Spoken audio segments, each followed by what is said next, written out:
सेब खाता खाता बैठता चला जाता।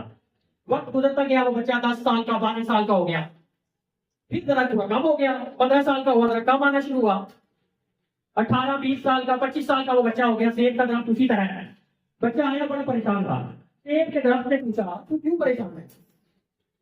उसने कहा आज मुझे इतने पैसों की जरूरत है।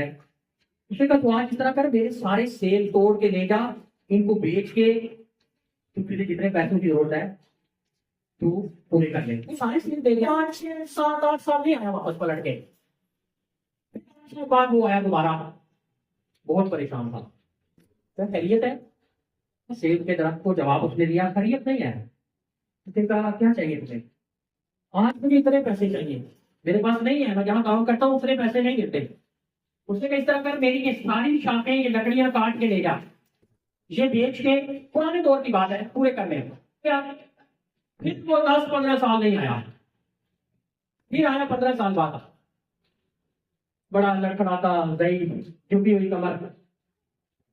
वो सेब का दरख्त भी खुश हुआ देख के, तो बड़ी मुद्दत बाद आएगा, कहता बहुत परेशान हूं, आज इतने पैसे चाहिए। कहा ये मेरा तना ले जा, मेरी जड़ें रहने दे, ये मेरा तना ले जा, इसको बेच के तू जो करना चाहता है कर ले। वो भी हो गया। फिर आखिर कोई 3 4 साल बाद बिल्कुल सही लाठी लेता आ गया, तो सेब का दरख्त बोला अब तो मेरे पास कुछ नहीं बचा, मेरी जड़ें हैं। तो वो पूरा हो चुका था, वो उसकी जड़ों के साथ बैठ गया और रोना शुरू कर दिया। ये कहानी मेरी और आपके वालिदैन की कहानी है। ये कहानी कल को हमारे ऊपर भी दोहराई जाएगी। जब हमारे बच्चे उस एज में पहुंच जाएंगे और हम तरसेंगे बच्चे हमें मिलने आएंगे, हम तरसेंगे कि हमारा बेटा हमारे पास आए, हम तरसेंगे। बेटियां तो होती वो इस तरह की होती है, वो कभी भी छोड़ के नहीं जाती, वो तकलीफ में होती है, दूसरे घरों में होती है, इस मुआशरे में रहते हैं। ये बात कन्फर्म है। वो एक बात चलती है कि ठीक है, लेकिन ये बात कन्फर्म है कि हमारी बेटियां तकलीफ से गुजरती हैं। हमारी बेटियां सोसाइटी में, मुआशरे में, जाहिर दूसरे घर जाना होता है तो बर्दाश्त करना मुश्किल है। तो ये कहानी कल को मेरी और आपकी भी होगी जब हम उस स्टेज में पहुंचेंगे। तो मेरा ख्याल है जिस तरह डॉक्टर साहब ने कहा, अपने घर के अंदर एक टीम वर्क को बनाना होगा।